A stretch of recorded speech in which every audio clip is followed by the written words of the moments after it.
আলহামদুলিল্লাহ। ওয়া আখিরু দাওয়ানা আনিল হামদুলিল্লাহি রাব্বিল আলামিন। ভৈরব কুলিয়ারচরের গণমানুষের নেতা, কিশোরগঞ্জ জেলা বিএনপির বিপ্লবী সভাপতি।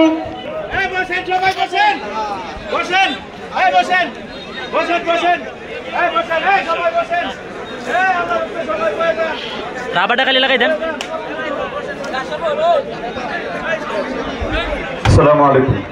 আমি রাগ করে উঠেছি এমন না, এখানে উনি তো উপস্থাপক মাইক হাতে নিয়েছেন। তো উপস্থাপক মাইক কখন হাতে নেয়? যখন একজন বক্তা শেষ করে আর একজনের নাম ঘোষণা করে। তা আমি তো আর এখানে আকবরের কোনো পরিস্থিতি সম্পর্কে জানি না। তো ভদ্রতার খাতিরে উনি মাইক নিয়েছেন, নাম ঘোষণা করবেন, আমিও শেষ করে দিয়েছি। আর যেহেতু জি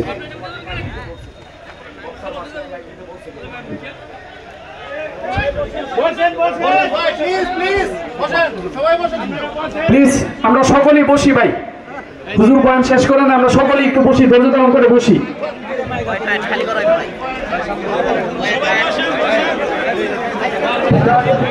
আমরা সকলে ধৈর্য ধারণ করে আমরা সকলে বসি।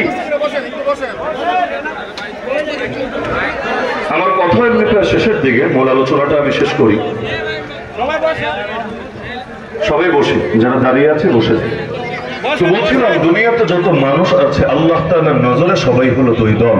এক হলো যারা আল্লাহর দল, আর এক হলো যারা সবাই বসি, যারা দাঁড়িয়ে আছে বসে যান। তো বলছিলাম, দুনিয়াতে যত মানুষ আছে আল্লাহ তাআলার নজরে সবাই হলো দুই দল। এক হলো যারা আল্লাহর দল, আর এক হলো যারা শয়তানের দল। আমরা যারা আছি, আমরা কার দল হতে চাই? আল্লাহর দল হতে চাইলে কি লাগবে? জীবনের প্রতিটা ক্ষেত্রে শয়তানের গোলামি, শয়তানের আনুগত্য, শয়তানের দাসত্ব পরিহার করে জীবনের প্রতিটা ক্ষেত্রে আল্লাহর গোলামি কবুল করতে হবে। বিশেষভাবে এখানে যুবক শ্রেণী বেশি, আমি যুবকদেরকে টার্গেট করে বলি, আপনি যখন কোনো পরনারীর দিকে কামুক দৃষ্টিতে তাকাবেন, তখন কি এর দ্বারা আল্লাহর গোলামি প্রকাশ পাবে না শয়তানের গোলামি প্রকাশ পাবে? আপনি যখন কোনো ক্ষেত্রে মিথ্যার আশ্রয় নিবেন, মিথ্যাকে অবলম্বন করবেন, এর দ্বারা আল্লাহর গোলামি প্রকাশ পাবে না শয়তানের গোলামি প্রকাশ পাবে? আপনি যখন অন্যায় পথে টাকা উপার্জন করবেন, এর দ্বারা আল্লাহর গোলামি প্রকাশ পাবে না শয়তানের গোলামি প্রকাশ পাবে? এরকম উদাহরণ দিলে হাজার উদাহরণ দেওয়া যাবে। আমাদের করণীয় হলো, জীবনের প্রতিটা ক্ষেত্রে আমাদেরকে লড়াই আর যুদ্ধ করতে হবে। এই লড়াই সবার আগে হবে নিজের নফস এবং শয়তানের বিপক্ষে। কারণ নফস এবং শয়তান কখনো চাইবে না আমাকে আল্লাহর গোলামির দিকে নিয়ে যেতে। কারণ সে আব্বা আদম আলাইহিস সালামের সঙ্গে যখন বেয়াদবি করেছিল এবং সেই বেয়াদবি করার কারণে আল্লাহ তাকে চিরবহিষ্কৃত করেছিল, তখনই সে বলে এসেছিল, আর আইতা হাযাল্লাযী কাররামতা আলাই, হে আল্লাহ, এই যে আদমকে আমার উপর সম্মান দিলেন, এর পরিণতি কি হবে জানেন? লাইন আখারতানি ইলা ইয়াউমিল কিয়ামা, আমাকে যদি কিয়ামত পর্যন্ত লম্বা টাইম দেন, 2 বছর 5 বছর 10 বছর দিয়ে কিছু হবে না, 2041 42 50 দিয়ে কিছু হবে না, আমাকে যদি কিয়ামত পর্যন্ত আল্লাহ আপনি ক্ষমতা দেন, লাহতানিকান্না যুররিয়াতাহু ইল্লা কালিলা, আমি আদমের বংশকেই ধ্বংস করে ছাড়বো, অল্প কিছু বাদে, বাকি কেউই আমার হাত থেকে রক্ষা পাবে না। তাহলে আমাদের বিরুদ্ধে ইবলিস শত্রুতার ঘোষণা দিয়েছে এমন সময়ে যখন আমাদের জন্মই হয়নি পৃথিবীর বুকে। সে চ্যালেঞ্জ দিয়েছে আল্লাহকে, আমাদের সবাইকে সে ধ্বংস করে জাহান্নামী বানিয়ে ছাড়বে। আমরাও চ্যালেঞ্জ দিব ইবলিসকে, ইবলিস তুই তোর চেষ্টা চালিয়ে যা, কিন্তু ইনশাআল্লাহ সুম্মা ইনশাআল্লাহ আমাদের আদি পিতার উপর তুই যেমন বিজয়ী হতে পারিস নাই, আমাদের উপরও কখনোই বিজয়ী হতে পারবি না। এজন্য জিন্দেগির প্রতিটা ক্ষেত্রে কুফর বলেন, শিরিক বলেন, হারাম বলেন, সবগুলোর বিরুদ্ধে আমরণ লড়াই চালাতে হবে। দুঃখ লাগে যখন পাপগুলো আর ব্যক্তিগত পর্যায়ে থাকে না, পাপের সামাজিকীকরণ হতে থাকে। ব্যক্তিগত পাপ করলে ব্যক্তির উপর গজব আসে, কারণ পাপ করেছে একা, তার উপর আল্লাহর আযাবও এসেছে একা। কিভাবে?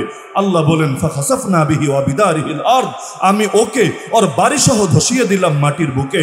কিন্তু লূত আলাইহিস সালামের জাতি, হুদ আলাইহিস সালামের জাতি, সামুদ আলাইহিস সালামের জাতি, সালেহ আলাইহিস সালামের জাতি একা একা পাপ করে নাই, পাপ করেছে সামাজিকভাবে। আল্লাহর গজবও এসে পড়েছে গোটা সমাজের উপরে। আমাদের এখন কি হচ্ছে? পাপ শুধু আর ব্যক্তিগত পর্যায়ে না, আরে একটা ছেলে একটা মেয়ে রিলেশনে জড়িয়ে, সম্পর্কে জড়িয়ে লিভ টুগেদার পর্যন্ত করলো, কি হয়েছে? জিনা হয়েছে। আল্লাহর গজব যদি আসে কার উপরে আসবে? এই ছেলে আর এই মেয়ের উপরে আসবে। কিন্তু যদি বেশ্যাখানার লাইসেন্স পর্যন্ত দেওয়া হয়ে থাকে, রাষ্ট্রীয় নিরাপত্তা দিয়ে যদি বেশ্যাখানাগুলো পর্যন্ত পালা হয়ে থাকে, এমনকি কেউ আন্দোলনে নামলে তাদেরকে জঙ্গি ট্যাগ দিয়ে জেলে পর্যন্ত ভরে রাখে, তখন কিন্তু এই পাপ আর ব্যক্তিগত পাপ পাপ থাকে না, এই পাপ জাতীয় পাপে পরিণত হয়ে থাকে। সুদ, আপনি একটা সুদ খেলেন, আপনি একটা সুদের ভিত্তিতে ঋণ নিলেন, এর ভিত্তিতে আপনি ব্যবসা করলেন, আল্লাহর গজব যদি আসে আপনার একের উপরে আসবে। কিন্তু দেশের অর্থনীতির মেরুদণ্ডই যদি সুদ হয়ে যায়, সুদের ভিত্তিতে অর্থনীতি যদি দেশে চলতে থাকে, আল্লাহর গজব যখন আসবে শুধু আমার আপনার এক ব্যক্তির উপরে আসবে না, গোটা জাতি গোটা রাষ্ট্রের উপরে আসবে। একইভাবে আল্লাহ সার্বভৌমত্ব মেনে নেওয়া, এটা তো বান্দার ঈমানের 1 নম্বর দাবি। লা ইলাহা ইল্লাল্লাহ মানে আনুগত্য চলবে কার? বিধান মান্য করতে হবে কার?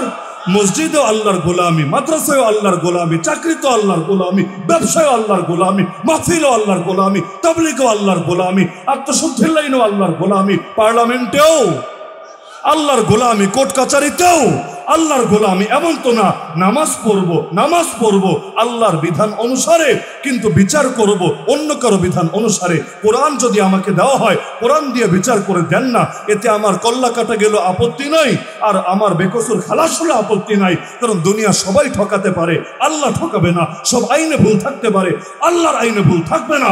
তখন যদি আমারে বলে, কি রে তোর এত বড় সাহস, তুই কোরআন দিয়ে বিচার করতে বললি আমারে? তোর কথায় তো জঙ্গিবাদের গন্ধ আসে, তোর কথায় তো মৌলবাদের গন্ধ আসে, তোর কথায় উগ্রবাদের গন্ধ আসে। এমন যদি হয়, বুঝতে আর বাকি থাকে না। কোরআনকে আংশিক মেনেছে, আংশিক বুড়া আঙ্গুল দেখিয়েছে। লা ইলাহা ইল্লাল্লাহ বলে আল্লাহকে মসজিদের খোদা, নামাজের খোদা, রোজার খোদা, হজের খোদা, যাকাতের খোদা মেনেছে। বিচারের খোদা মানে নাই, আইনের খোদা মানে নাই, বিধানের খোদা মানে নাই, সংবিধানের খোদা মানে নাই। সুতরাং এইটা একটা ফাইজলামি ছাড়া ভিন্ন কিছু বলার সুযোগই নাই।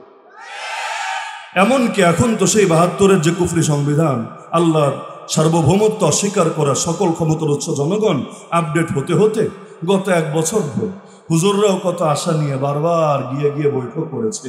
সারা দেশ গরম না এখন জুলাই সনদ নিয়ে?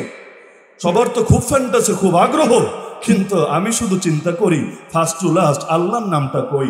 আরে শুরুতে বিসমিল্লাহির রহমানির রহিমটাই বা কই?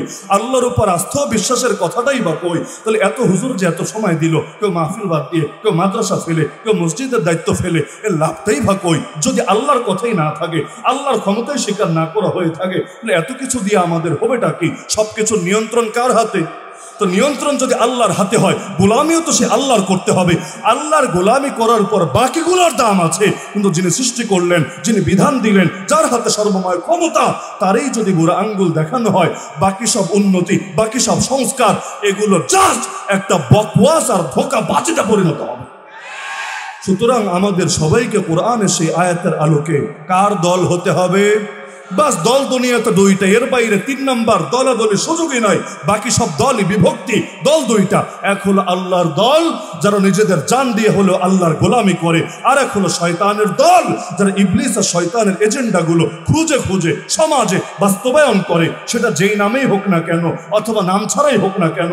একদল শয়তানের পক্ষে ব্র্যান্ডিং করে, আর একদল আল্লাহ রাব্বুল আলামিনের গোলামি কবুল করে। আমাদের আদর্শ কোনটা হবে? আল্লাহর গোলামি না শয়তানের গোলামি? 2টা একসঙ্গে করা সম্ভব না, 2 নৌকায় একসাথে পা রাখা সম্ভবই না। আল্লাহর গোলামি মানে শয়তানের বুড়া আঙ্গুল দেখানো। সুতরাং আসেন জীবনের সব ক্ষেত্রে নিয়াত করি, জান চলে গেলে যাবে, কিন্তু শয়তানের কোনো এজেন্ডা বাস্তবায়ন হতে পারবে না আমরা থাকতে। রাজি আছেন ইনশাআল্লাহ? রাজি আছেন ইনশাআল্লাহ? আল্লাহর জন্য যদি জানও দেওয়া লাগে, লস কি আছে? রক্তের প্রথম ফোঁটা মাটিতে গড়িয়ে পড়ার আগেই আল্লাহ মাফ করে দিবে। আর শয়তানের জন্য ওদের গোলামি বাস্তবায়ন করতে গিয়ে লম্বা হায়াত পেলে বা কি হবে? জীবন যত লম্বা হবে, আখিরাতের হিসাব তত কঠিন হবে। প্রতিটা দিনের হিসাব দিতে দিতে জাহান্নামের জায়গা আরো বড় হবে। সুতরাং হায়াতের প্রতিটা মুহূর্তকে কাজে লাগাবো, কারণ কার কখন মৌত আসে জানি তো না, তাই না? যেহেতু আল্লাহর সঙ্গে চুক্তি নেই, জানি তো না। সুতরাং নিয়ত করেন, যতদিন ভেতরে প্রাণ আছে, সেই প্রাণে স্পন্দন আছে, ধমনীতে রক্ত প্রবাহিত আছে, ততদিন হকের পক্ষে, আল্লাহর পক্ষে, দ্বীনের পক্ষে আমাদের আমরণ সংগ্রাম চলবেই চলবে। রাজি আছেন ইনশাআল্লাহ? আল্লাহ সবাইকে তৌফিক দান করুন।